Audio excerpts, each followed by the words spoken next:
Like most people, I've grown up my entire life listening to political crap. These politicians make pre-election promises that never come to fruition. When have they ever made a promise they've kept? Any of them? Let's look at Hampshire Police and Crime Commissioner Donna Jones. This lady with the 1,000-yard stare, who promised the earth with the moon thrown in. What we've had since she was voted in has been a little bit different. As PCC, Donna Jones is supposed to be a voice for the people in policing. She's supposed to regulate the Chief Constable on our behalf. But does she really do any of this? If you want the Chief Constable regulated, you end up having to do it yourself. Hello, Olivia. I'd like to have a quick word with you. As you know, I'm a member of the public, right, and you're a public servant, and you Yes. serve me. Can I just ask, are you live streaming or are you just recording? I'm recording. I wouldn't Okay. lie, because I don't like lying. No. I'm recording. I have to say, self-praise is no praise. I've listened to what you had to say now. And two, there's one person you haven't arrested, and that's yourself. Okay. You know very well you committed perjury against me. Okay. What happened here in on the 16th of January, on the 22nd. What I would say, Teresa, I know that this has been to court. Yeah, that's right. And you Charles. committed perjury. finish? You committed perjury. May I finish? Go on then. It's been to court. It's been through the judicial process. Yeah, that's because you didn't provide one item of disclosure either. Your Benjamin Wilden falsified the MG5 form. So when you look at it, the surface saying how wonderful you are and it's gone to court, you had to lie. You had to lie in court, and I can publicly call you a liar. You should arrest yourself, Olivia, for this. We'll leave it there. No, it's not going away. We are the paying Public, Olivia. yeah, and you work for us. Please Please listen. don't look. point your finger at me. No. Nobody's pointing their finger at finger you, at you. Olivia. I'd rather a man who points a finger at somebody than a liar like yourself. I'm not a liar. You are a liar. You did not see. You did not see me kick anybody, and it wouldn't be my reason. I'm not a liar. You are a liar. You said you saw me Thank kick you. PCSO Day. I did not. Please. What's it like? What's it like to be a criminal, Olivia Pinckney? You are a criminal. You Thank are you, a Teresa. criminal that's above Thank the you, law. Teresa. Remember Ghislaine Maxwell and Prince Andrew. Don't touch me. Don't touch me. This is a secure environment. Okay, You're not 15. allowed in here. Please, Okay, Teresa, all you're right, I'm not in allowed. here. But Would I'll go tell back you out to this. the pub- No, Teresa, you go- are a liar, Can I ask Olivia you to go to Pinckney. the public area? I'm happy to talk outside, but please. Okay, then you go this. Very Come out. briefly. Come on After you, out. please. Yeah, no, you go first. No, Olivia, I was Teresa, this is not my building. Please get No, outside and we'll talk. you- Let's go together. Come on. Right, come on, together. That's what we want. We want togetherness here. And could you ask that lady there to go away? I don't care No, what she is. Teresa, very briefly, and I will then be going into the secure Yeah, environment, and but you I- will please, both of you please, stay in the public area. Yeah. I am not a liar. You I are a did not liar. commit You said perjury. you saw me violently kick PCSO Lawrence Day in the leg. It's gone. You You provided saw no a black. such thing. You provided a black rectangle as evidence. That is not think we'll leave it acceptable. there. I think we'll Yeah, leave it that's there, because Teresa. you're a Thank liar. you. You're a liar, Olivia Pinckney. That was me confronting face-to-face Hampshire Chief Constable Olivia Pinckney over her perjury against me in court to get me convicted of an offence she knows I didn't commit. If there's one thing none of our PCCs, including Donna, have wanted to address, it is corrupt and criminal behaviour inside the police itself. Some of it going right to the top.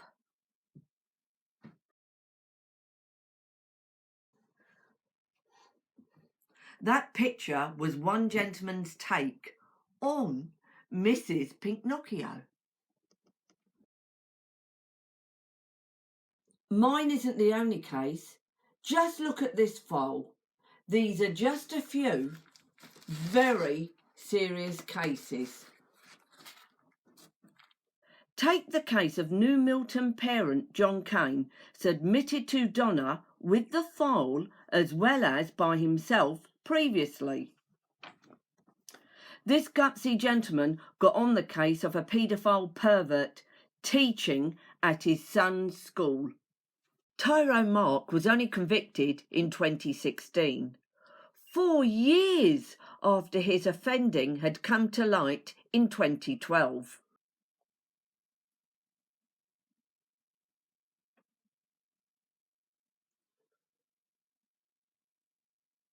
A year later, the Daily Echo has another headline: sex offending teacher could have been stopped if police hadn't delayed investigation.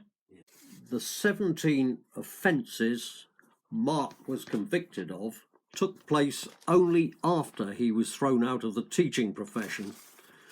He was never tried or convicted for his affair with a girl student in his class or for the sex dossier he kept on his female students.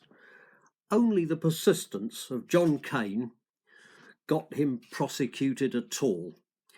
Here is Teresa Skelton, candidate for the Justice and Anti-Corruption Party in the general election of December 2019, speaking on the hustings in Winchester. I recently spoke in the public participation slot at Winchester City Council Cabinet meeting on the 23rd of October. I drew attention to the recent victory in the High Court of Hampshire father John Cain. Hampshire police failed to investigate evidence of a paedophile teacher at his son's school. Over 2 years, the man went on to commit 17 other offences against children before finally being prosecuted and convicted. Mr. Cain made an official complaint about this. Hampshire Constabulary failed to record it. At immense personal expense, Mr. Cain took them to the High Court, which in September just gone, that's what we were doing, found in his favour and ordered the police to record the complaint.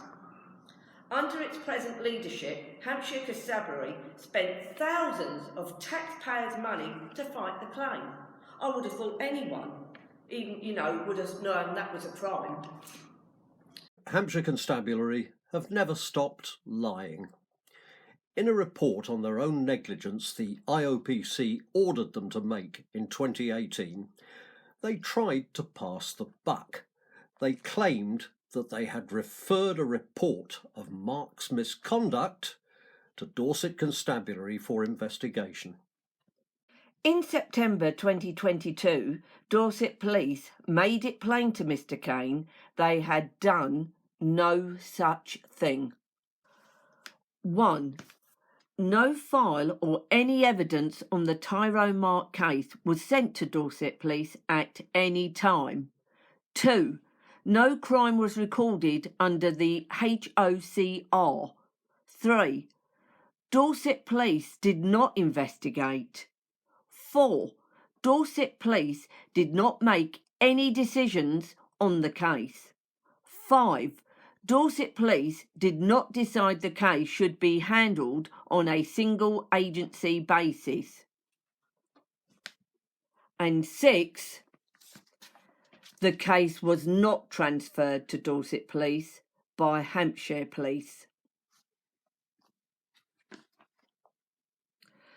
The lies are so blatant as to be wicked. Another apparent villain of the piece is Hampshire Constabulary solicitor Roger Trencher, regarded by some as the force's cover-up artist-in-chief. In Mr. Cain's words, it's mob lawyer, whose stock in trade may seem to have been sweeping serious misconduct by its officers under the carpet. Nothing to see here. Mr. Trencher has long been aware that Hampshire Constabulary kicked the evidence of Tyrone Mark's child sex abuse at Arnwood School, New Milton, into the long grass, then covered up this disastrous failure by the force in safeguarding children. Their failure to record the allegations against Mark in 2012, as the law requires, was nothing less than criminal negligence. Roger Trencher fought tooth and nail to discredit Mr. Kane's efforts to get his complaint about this, made in 2014, recorded. His intention was apparently to prevent it being investigated so that guilty police officers would not be identified and punished. In the process, Mr. Trencher seems not to have stopped short of lies and defamation against Mr. Kane, at one point suggesting he had published a falsified email from the Office of the Children's Commissioner for England on Facebook.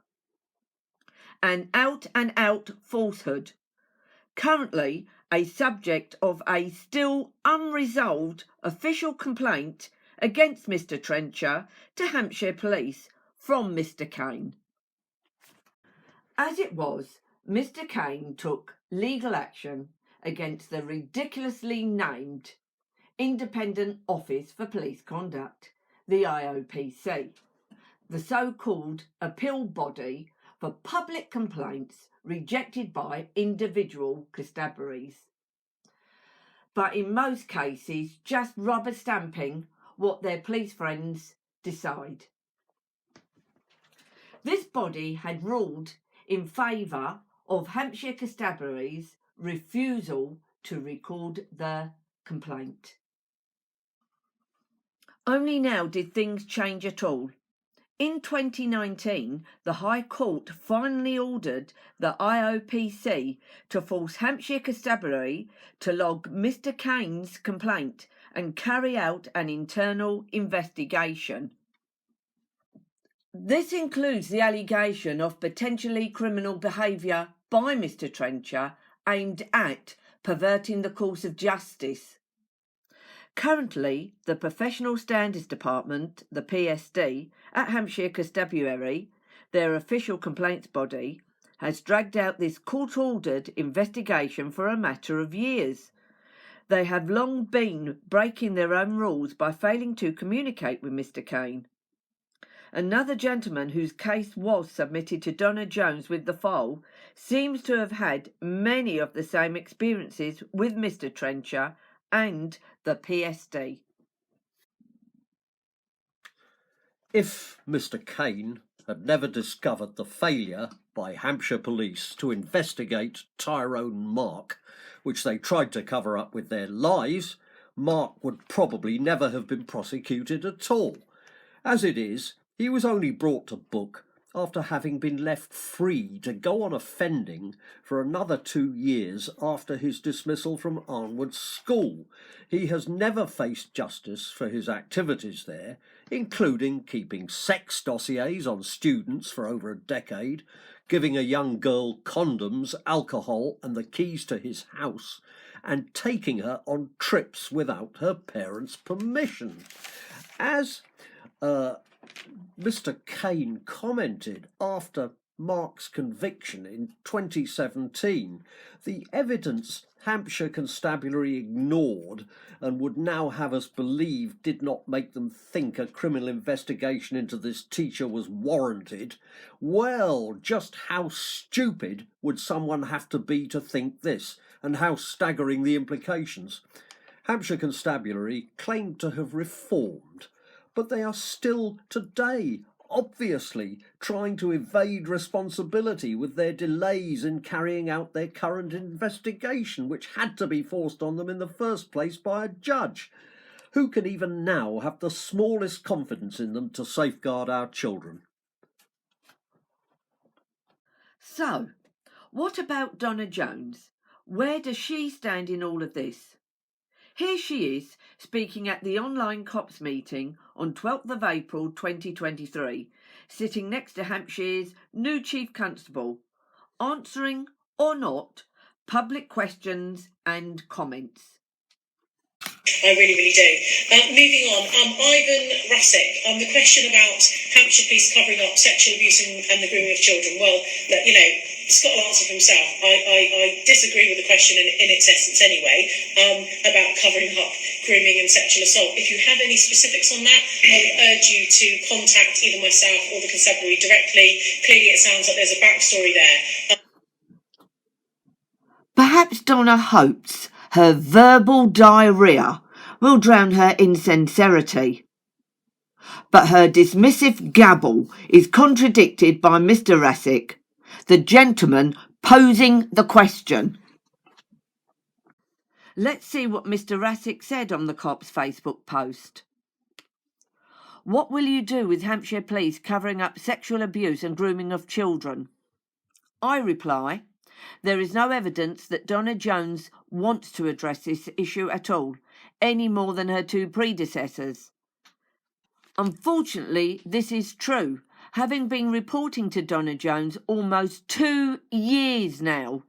He then goes on to say, I told her I have strong evidence, but she's not interested to see the evidence.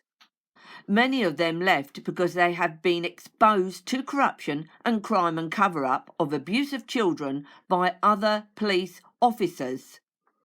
He's been telling you for 2 years, and you say you don't know, Donna. Either you are totally dishonest or you are so in denial you need therapy. Donna is giving Mr. Rasick exactly the same treatment as John Cain. Mr. Cain has kept her in the picture right up to now.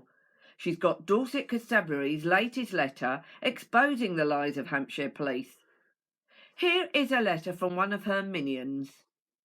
Here's Mr. Cain's brush-off letter. Par for the course. It just tells Mr. Cain to go back round the same mulberry bush, the PSD and the IOPC. That has failed us before. One thing they are expert at is knowing every detail of the legislation, giving them a get-out from ever helping the public against corrupt police. Contrary to what Donna says she believes, covering up child abuse and getting paedophiles off the hook is nothing new in Hampshire Constabulary. This has included shooting the messenger or whistleblower. Just look at what happened over 20 years ago to Sergeant JP when he blew the whistle after his attempt to investigate 2 paedophile flatmates. One, a prominent figure in the Isle of Wight, was apparently sabotaged from within the force. This is taken from his Good Cop Down website.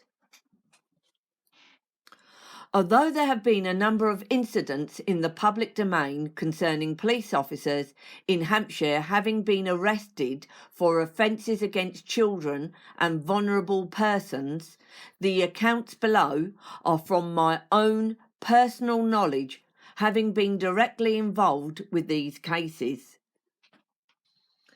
JP arrested the prominent figure's flatmate, conducting all the correct procedures, and seized the man's computer. The prominent figure himself became a second suspect.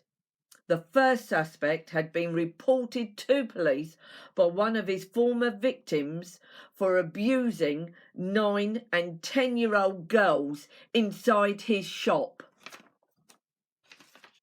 To cut a long story short, the second suspect drove at speed to Newport Police Station to recover the computer. JP was in fact ordered to return it personally to the man when he arrived, as he was told on the orders of Detective Inspector Dave Stewart, local head of CID. Said JP, I have given my permission for my name and details of my case to be included in a list of victims affected by the actions of Hampshire Constabulary. I was an experienced police detective who had transferred from the Metropolitan Police to Hampshire Constabulary, where, unfortunately, I encountered corruption, including within the Professional Standards Department, PSD, and senior management. I became a whistleblower and was drummed out with an ill health pension and complex PTSD due to the sustained targeted victimisation. I have seen no change in Hampshire Constabulary since I left. In fact, there have been a steady stream of issues serious issues highlighted in the press recently concerning a number of officers who were disciplined. Had my disclosures and suggestions been dealt with at the time, the latest situation affecting the reputation of the force concerning 20+ officers could have been avoided, along with substantial costs in excess of £1 million in that operation. I will write to you under separate cover in due course in an effort to resolve outstanding issues so that the PCC can consider some suggestions with a view to assisting the force to learn from past mistakes. The arrogance and culture of the force will be a barrier, and you will need to have the moral fibre and integrity required to progress that your predecessors lacked. Some of your staff, added JP, have displayed the same institutionalised corruption displayed by the force. I hope that in the future the culture may also change within OPCCs who are failing to hold their chief constables to account. JP received no answer from Donna Jones. After JP transferred to Southampton CID, he learned that charges had been dropped. He now took his concerns to higher levels within the Constabulary. On his information, the matter was passed to the PSD. None other than a newly promoted detective, Chief Inspector Dave Stewart, was now working there, directly under its head. In brief, what now happened was that whistleblower JP was victimised and driven from the force. Dave Stewart reached the dizzy heights of detective superintendent. On retiring from the force, he went on to a stellar career in local government, becoming at one point leader of Isle of Wight Council and chairman of the Police and Crime Panel, whose role is to oversee the Police and Crime Commissioner. When he was voted out of his council seat in 2021, Dave Stewart got back onto the panel by the back door as a so-called co-opted independent member. He was then given the vice-chairmanship of the panel and the chairmanship of its powerful complaints subcommittee. Here's my own public protest against his appointment. Item 4, which is questions and deputations. I'm pleased to welcome Ms. Teresa Skelton. A second objection to Mr. Stewart's appointment is that he has lost his democratic mandate. He was voted out of his Isle of Wight Council seat in May. Should people who have evidently lost the confidence of the voting public be allowed to return to paid public office by the back door in this way? Should such a person ever be entertained for co-option, especially to a position as influential as chair of this subcommittee, which could significantly impact policing in this county? As a general principle, should this position not be reserved for an elected councillor, preferably one who is not a former police officer? Finally, there arises an extremely thorny question which I suggest this panel simply cannot ignore. It relates to Mr. Stewart's past record as a serving police officer. I have a signed statement, which hopefully you will get, a signed statement from who served under him. This describes some of Mr. Stewart's actions as a detective inspector in Isle of Wight CID. You will note from this statement that Mr. Stewart appears to have undermined the investigation of a paedophile suspect. Whilst Mr. Stewart must be given every opportunity to clear his name, preferably not in any way at the public expense, it is surely wholly unacceptable that he should hold any official position until he has been able to do so, even if there was no other objection to his appointment, and at any time to answer all your questions. And I will email everybody the deputation I've made today, plus my parts of my documentary, which shows how the complaint subcommittee at that time operated. Okay, thank you very much, everybody.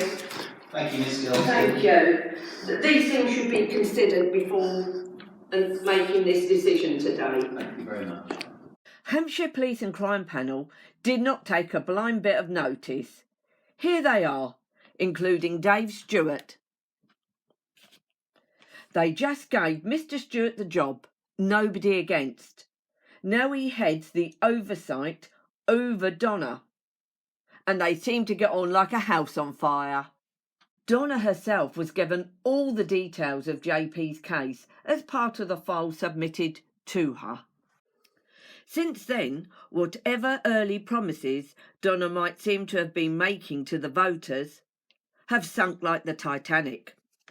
She and her office have sent out individual letters to most of the complainants whose cases were submitted to her, washing their hands off the issues involved, even where corruption in the force has put young children at risk. We have been told that the legislation excuses the PCC from having to do anything. The responsibility is dumped back on us by Donna and her minions, as we are told to go back to the PSD and IOPC, which have failed us every time, or to take our cases to judicial review. Of course Donna and her office know perfectly well, just like their police friends, that the ordinary citizen can barely afford this, let alone the stress involved. They rely on running us into the ground. Chief Constable Olivia Pinkney, whom Donna is supposed to regulate, and Bully Boy Hampshire Constabulary Solicitor Roger Trencher, one of the Chief Constable's key subordinates, didn't hesitate to throw public money down the drain to fight John Cain. John had only his own limited resources and his determination to get his court victory. It goes without saying that Pinkney and Trencher will not hold back on trying to frustrate and reverse this.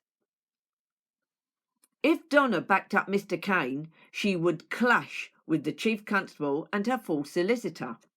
I might add that Mr. Trencher has done all he can to bully and sabotage JP. And he has also tried to threaten me with legal action. If Donna backed up JP, she would add Dave Stewart to the list of enemies she would be taking on. She clearly hasn't the stomach for this. Instead, she seems to have joined them as one of a gang of four at the head of Hampshire Police. Not much moral fibre or integrity there. We, the general public, pay Donna Jones quite a big salary to represent us in matters of policing. Here's her attitude to us.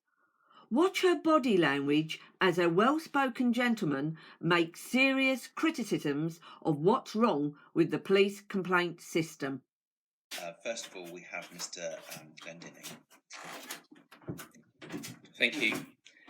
My deputation concerns 2 points regarding agenda item 14, annual complaints report. The first point I refer to bullet point 5, which outlines the panel's delegations of initial complaint handling, complaints regarding the Police and Crime Commissioner, to the Chief Executive of the Office of the Police and Crime Commissioner. Whilst that is a valid model under the elected local police bodies regulations, I would like to highlight that the current Chief Exec was during 2021. As the Crime Commissioner has said, there is a report and lag in the data, was a senior police liaison officer at Hampshire Constabulary. Hypothetically, if anyone were to raise a complaint against a PCC in respect of any alleged statutory failure, we've heard potentially one example, to hold the Chief Constable to account for the force's complaint performance. Given the delegation arrangements just mentioned, this would unavoidably overlap with the Chief Exec's sphere of influence in his previous role as a senior police officer with the constabulary that the PCC is charged with providing oversight and scrutiny on. This creates a scenario whereby the panel have delegated the initial handling of a sensitive complaint area to someone who could reasonably be said to have a conflict of interest. It would be somewhat akin to Sue Gray deciding whether to progress a complaint of a work event that she had attended. I believe it would be in everybody's interest for the panel to review this delegation arrangement and promote public confidence that the complaints against the PCC, which concern her statutory obligations in scrutinising the force, are handled without any conflict of interest, perceived or otherwise. And I would state that I haven't personally seen any conflict of interest. I'm just aware of the potential that it could be there. Point 2 is the annual complaint report provides no evidence that the panel scrutinises and supports the PCC on our oversight of force complaints, and there are critical areas arising from the IOPC report that need to be challenged.